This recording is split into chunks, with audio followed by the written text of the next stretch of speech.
Today, we're going to talk about something that separates those great managers from the good ones, and that's emotional intelligence. You guys have probably heard me. I've had other videos on this, but this one we're going to actually kind of narrow into a smaller video to make sure you understand. All right, do you actually know what emotional intelligence is and how emotionally intelligent you are? Here's the deal with it, okay? You can have the best processes, the best time management, and the best inventory strategies, 800% levels, but if you don't know how to actually manage your own emotions and understand the emotions of your team, you're always going to struggle to get that real buy-in and that long-term success, okay? It takes long-term success to hit 800% levels.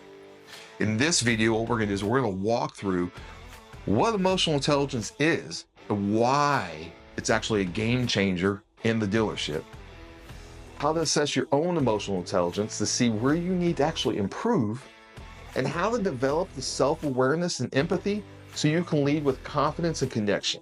Hopefully by the end of all this, okay, you're going to have actionable strategies to actually improve your emotional intelligence to become a more effective and respected leader. We're trying to grow 800% levels here, and emotional intelligence is that first step, really. Emotional intelligence is your ability to actually recognize, understand, and manage both your own emotions and the emotions of the other people, okay?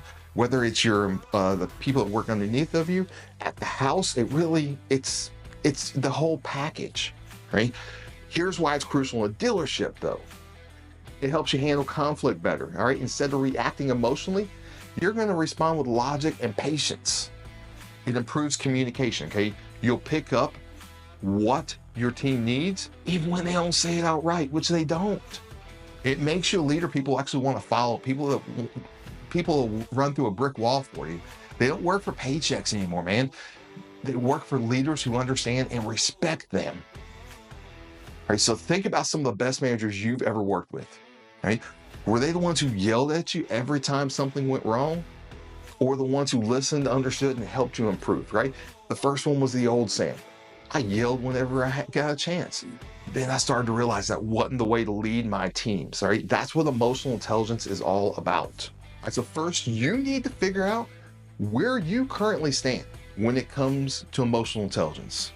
All right, so we're going to ask ourselves 5 questions. All right, how do I react under pressure? All right, do you stay calm or do you lose your cool? Because I always lost my cool to start with. You got to stay calm, okay? Do I listen when others speak? Or do I wait for my turn to talk? Right? How many of you have done this? How often do you actually consider how your words or actions impact others? Can you recognize when your emotions are clouding your judgment? And do people actually come to you for guidance? Or do they avoid those difficult conversations with you because they really don't want to get yelled at and beat up? So be honest with yourself, though. I want you to be honest with yourself. If you notice you struggle in some areas, that's okay. That's why we're working on this. Now let's talk about how you're actually going to improve your emotional intelligence. So we're going to start with self-awareness and empathy, okay?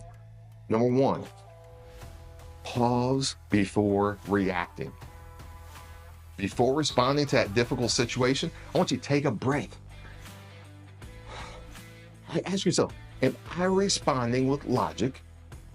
Or are you reacting emotionally? 2, practice something called active listening. Instead of thinking about what you're going to say next, listen to understand. Or repeat back the key points to actually show that you were listening and that you were engaged. 3, put yourself in their shoes.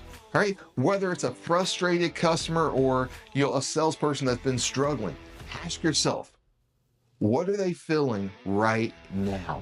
And 4, manage your own emotions. Stress is part of the friggin' job. It's part of the job. But how do you handle it? How you handle it, it affects your whole team. Right? They sense it.